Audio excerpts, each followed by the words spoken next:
Dave, thank you very much for this interview. It's a great pleasure. I am personally amazed to meet you, but I am also amazed to meet you here on this set. I mean, your career is spanning like 5 decades of television. Gosh, I is want it to that say long? that Is it that long? I Gosh. checked. I checked before, Gosh, yeah, right. and I meet you on the set of a web series, which is like the most modern form That's of right. filming that is today. So, what's up with that? Is it a movement that you have to always experiment and try new things? Um, well, it's very nice to be offered the opportunity of doing things like this, you know. But unfortunately, the opportunities don't come along very often. And so you, I mean, normally what happens is you just sit at home and wait. And because I don't have an agent anymore. I mean, I used to have agents years ago, but I haven't had an agent for years. But every so often the phone goes and somebody on the phone said, "Oh, can you do such and such a thing? Or are you interested in doing such and such a thing?" And I'm always very, very pleased, you know, to get back in front of the cameras again. It's really, it's great, you know, great fun. I thoroughly enjoy it.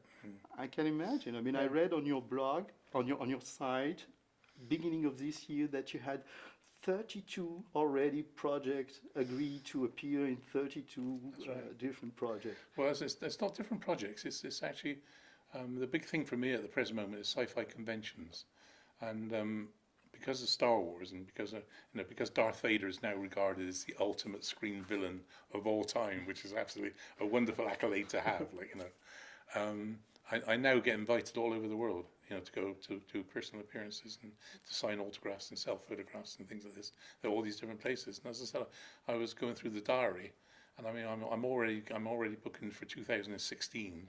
Or I think I got so far. I got 20. I think it's 27 so far. 27 shows that I've got to do around the world.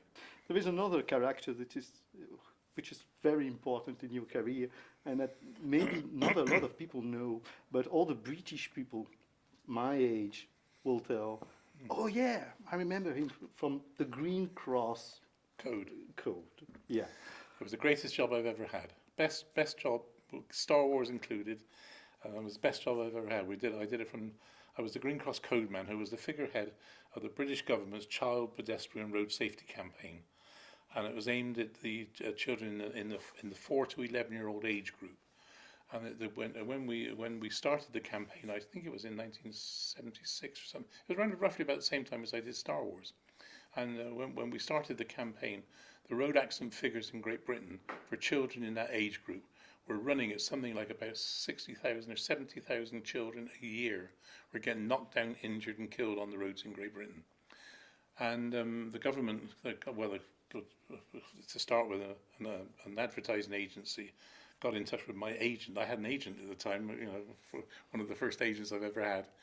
And she got in touch with me and said, would I be interested in doing this job? Anyway, I became the Green Cross Code Man. We did it from 76 to 90. And in that period, we actually halved the road accident figures in Great Britain. Yeah. Yeah. So you're telling me that at the same time you were the worst supervillain in the universe, Yeah. and at the same time you were a I was superhero, this goody-goody, yeah. saving kids in the streets. The strange thing was I used to go around the schools. I used to do 3 schools a day. I used to do a 3/4 of an hour talk at the schools. So I used to do 2 schools in the morning, 1 in the afternoon, 5 days a week, for the entire school period, right throughout the year.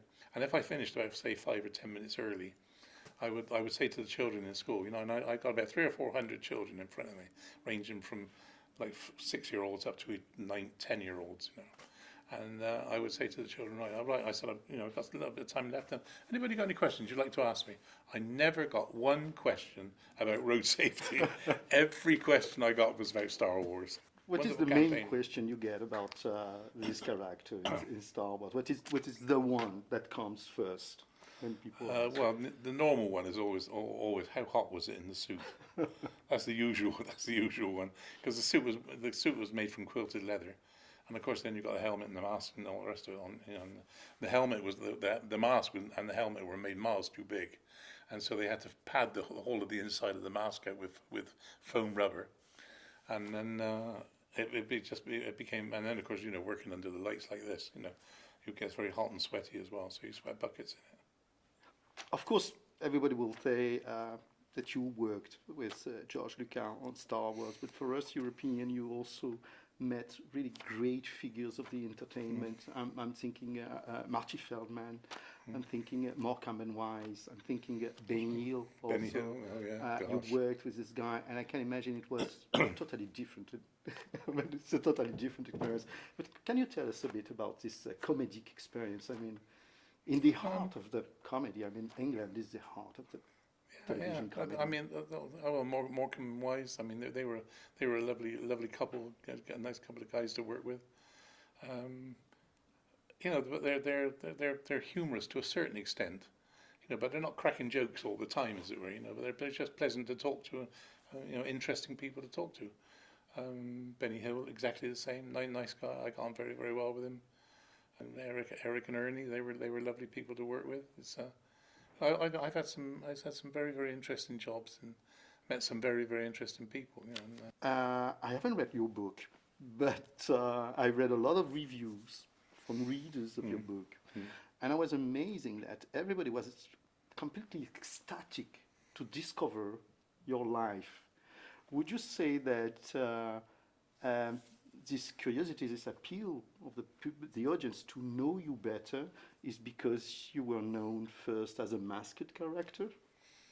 Well, no, I think the thing is I really have had an interesting career. I mean, if you go way back, when I was 13, I was registered as a crippled child. I went to hospital with suspected tuberculosis of my knee, and they kept me in hospital for a year. I think it was 13 months actually, 13 months in a hospital just outside of Bristol, with them trying to prove that I had tuberculosis, you see, which I didn't, fortunately. But the worst thing was I was 5'9" when I went in. I was 6'3" when I came out. And it was I was in hospital for 10 months, you see. And so the first thing I wanted to do, as soon as I got out of hospital, all I wanted to do was exercise. Somehow I was a tall, skinny guy, like, you know, and all I wanted to do was to exercise and try and build myself up a little bit, you know. And one of the doctors I had said to me, they said, well, one of the things that would be good for you would be swimming. You want to go swimming? And so I started going swimming in this, and I got very bored with this, ploughing up and down the baths, you know. They wasn't all that interested. I was walking up this hill going up to go home, and I'm looking in the window, and I see this Health and Strength magazine in the window, and there is this big blonde gentleman on the cover doing what they call a lat spread like this, and he was standing there flexing his muscles on there, and all I could go, you know, this physique was just overwhelmed me, like, you know, this guy's physique. And I went in, I bought the magazine. It only cost me 6p, which is like 2.5p in now English money. And I went in and bought this magazine, changed my life completely. You know, I struck very lucky as far as the training was concerned, because I'm obviously had the right bone structure and things like this, you know, to enable to build oneself up.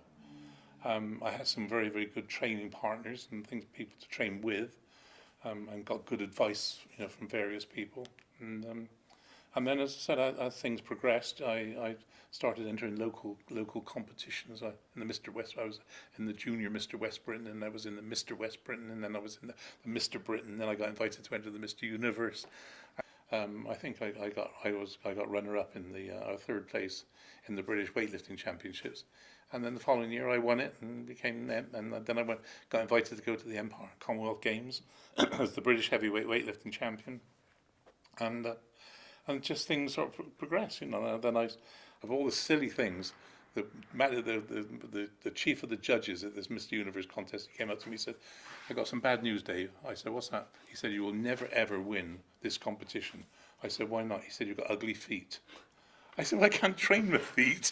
I said, I can train my feet. The rest of my physique, I build my physique up. I said, "But I can't train my feet." He said, "Well, you've got hammer toes and bunions and things like this." Is it true that you discovered acting playing Frankenstein? I That mean, was some bios call this legend of you. Yeah, that was one of the first roles I had, actually, playing from the monster. In one of the, I did the very first one I did was a film called The Horror of Frankenstein. Right, and then that went down quite well, and I was playing this bold, you know, creature, as it were, and then Hammer must have taken a liking to me, and they offered me the next film was 2 years later. It was a thing called Vampire Circus, and I was playing a circus strongman in this, so I was playing a nice big muscular strong man in it, and that was quite a big success. And then so another like 2 years further on, we did Frankenstein and the Monster from Hell, in which of course I played the Monster from Hell. I'd never played Frankenstein, always played the monster, like, you know, so that was so I had three good films with Hammer. Yeah. Thoroughly enjoyed it. In your opinion, why do we still love space stories? I mean, stories in space and things. I mean, Star Wars and maybe also Mission Backupers and a lot of sci-fi films, they get plots and things from westerns and from thrillers and things, but the magic is this thing that is happening in space. Yeah. Do you think? I think with space movies and things like this, you know, we're always talking about something in the future, and what they're writing about is something which is possibly going to happen. It's not like something which is definitely going to happen, but it's a possibility of it happening. And as luck would have it, in lots of cases, what used to be a possibility is now something definite. And I think this is why people like space stories so much, because they think it's the fact that man could go to the moon. I mean, years ago, nobody ever thought that anybody was ever going to get to the moon, and lo and behold, we've had them up there. And I guess this is exactly what it is about in Mission Backupers. It's seeing the future and seeing the future that's right, yeah. in a different way. Yeah. The technology has made a huge step forward, and now you are here. I mean, we're sitting in this green thing, filmed with super small camera that everybody can move around, and it's going to be edited on a computer.